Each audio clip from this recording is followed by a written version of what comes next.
You guys ready for your next comic? He looks like my cousin. It's Hashem.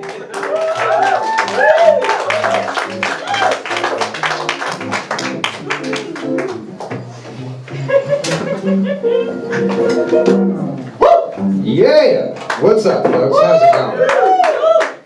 Yes, I am his long-lost cousin. That's where my dad went all the way back in 1985. Thank you. It only took me getting into my comedy career to find him.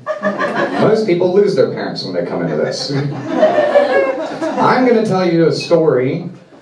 I'm going to preface this. So, I'm going to tell you a story about when I got stabbed. Now, when I tell this story, people seem to tense up a little bit.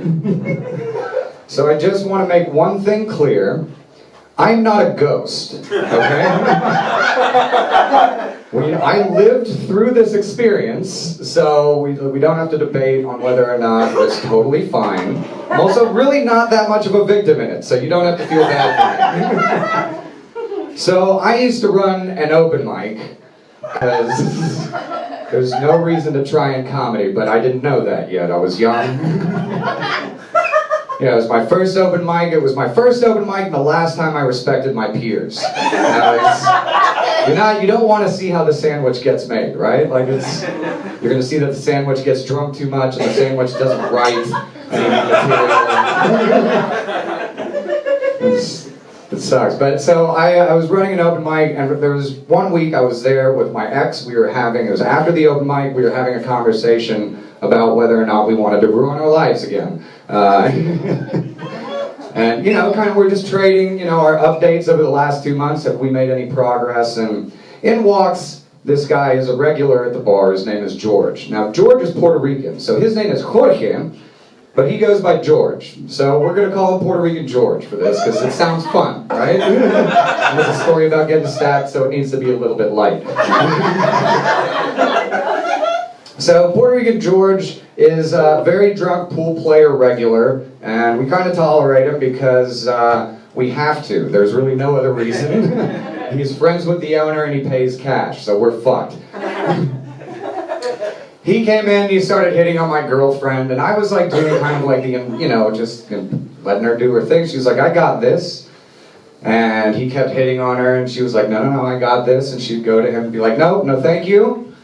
And he'd keep hitting on her, and I was like, okay, I don't got this. And so, I don't know if you ever had this experience where you have like a special child over at the ridge of the Grand Canyon, but you just kind of grab him real hard, and you care about him, but you're being a little forceful. And I just moved him over to the bar, and I bought him a beer. And that was it. I left. Next week, come back. My girlfriend and I, did not solve the Third World War. We did not figure out the United Nations that night. I was drinking. I was talking to the bartender after the mic. He was an ex-roommate of mine. That's sort of how it goes. George comes back in. George is rowdy with his rowdy group of friends and everything, and I've had a few too many cups, and I'm a comic. So I was like, I got a good joke for George. I was like, hey, George, I got a joke for you. Can I tell you a joke? He said nothing. I didn't care. I was going to ruin his night because he had done that a week before. And I said, George, mira, hijo de puta, concha tu madre, la puta que te parió. Por esto la gente odia a los puertorriqueños porque vienen y cagan a todo y no hacen a todos los hispanos ver mal. What that essentially translates to is, please don't do that again.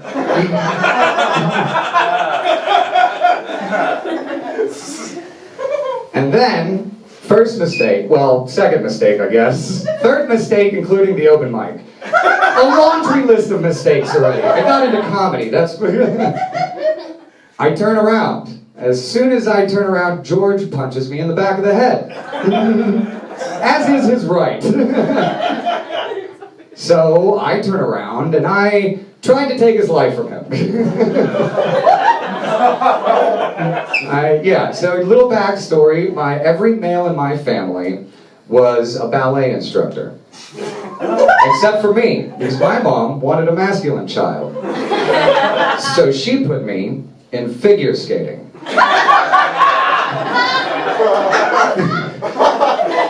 One of the things you learn in figure skating, interestingly, is how to fight.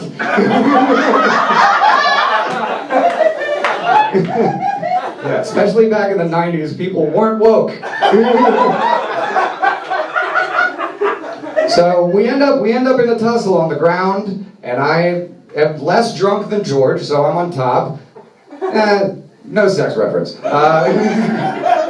One of his buddies grabbed me my arms from behind, and George sort of like flails, and his buddy lets me go. I was like, ooh, perfect. I'm free again.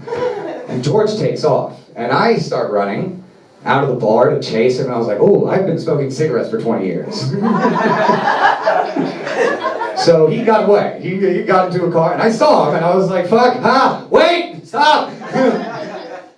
And I get back into the bar, and I'm kind of like yelling at the boys, like, why didn't you help or anything? And he's like, hey, you may want to go to the bathroom and check yourself out. And I was like, fuck you. That's my response. And so I stormed out, and I left everything, right? Like, I left my wallet, I was just mad, whatever. It starts to rain. I started thinking of everything. I was like, I just got into a fist fight at an open mic. After everyone left, there's no witnesses? Fucking what the fuck? What am I doing with my life? Just depressed. It's like, okay, I gotta get home, and I realize, all of a sudden, I light a cigarette, that there's a little bit of blood on my hand. And I was like, ooh, I got George good. Nice. And then it starts to rain a little bit, and I feel like some stinging on my neck. And I was like, shit, so I zip up my coat, and I zipped up my coat a little bit. And then my hand was covered in red. I was like, oh, I don't think I need a mirror for this one, Taylor. I was like, okay, this is bad. My phone's dead. My wallet's, I'm totally screwed. It's raining. An actual cab, like one of the 3 last cabs in all of Chicago comes by. Here's the other problem. As I referenced, I'm not close with my dad. So I get a little testy around other Middle Easterners. So long story short, I kick myself out of this cab now too. And I'm like, fuck it. I'm not meant for this world. And I knew it was bad. I could tell. I was like, fuck it. You know what? Like, I've been suicidal my whole life. Like, maybe these are the cards I was dealt, right? I'm like, fuck it. I'll just go home and I'll lay down. And I got in there, and I was like, you know what, I gotta at least fight my way out, right? I was like, I've seen the World War II movies, I know what a tourniquet is. I'm gonna give it the old college try, right? Yeah, proof that I failed out of college is doing a tourniquet. So this is the fucked up part too, is because I'm not exactly like keeping up with my life, so my rags and tourniquet belts are all just t-shirts that I've used to come into. I'm just like, okay, well, like, what's the cleanest jizz rag to wrap around my neck? And I got it on, I did the stick thing, I got it on real tight, and I'm just sitting there on my bed that's on the floor, just like, what the fuck is going on in my life? And then I started to get faint, and I was like, oh yeah, because the tourniquet cuts off the blood supply.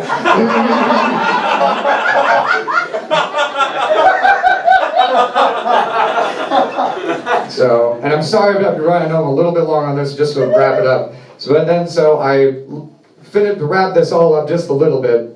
I was like, fuck, okay, I gotta see, this is bad, I gotta see.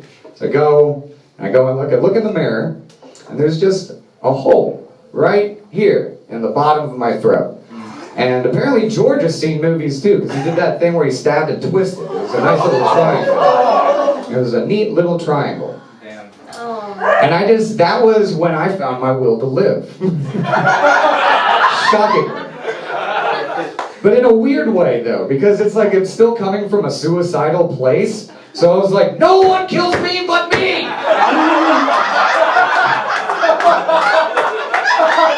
Like, fuck this, I'm not dying because of bullshit. Can't even name himself. What the fuck? It was like, this is...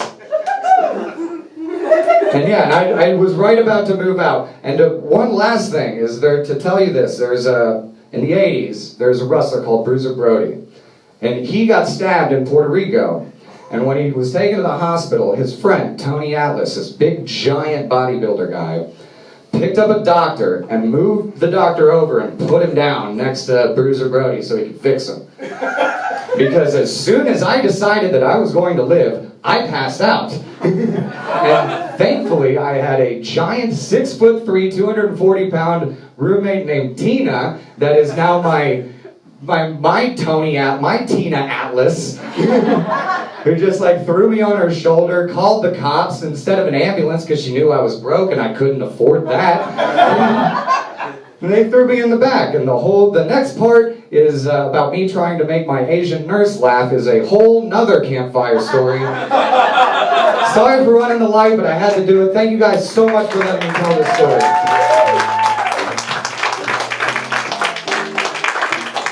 Hashem, everybody! Holy shit! It's amazing.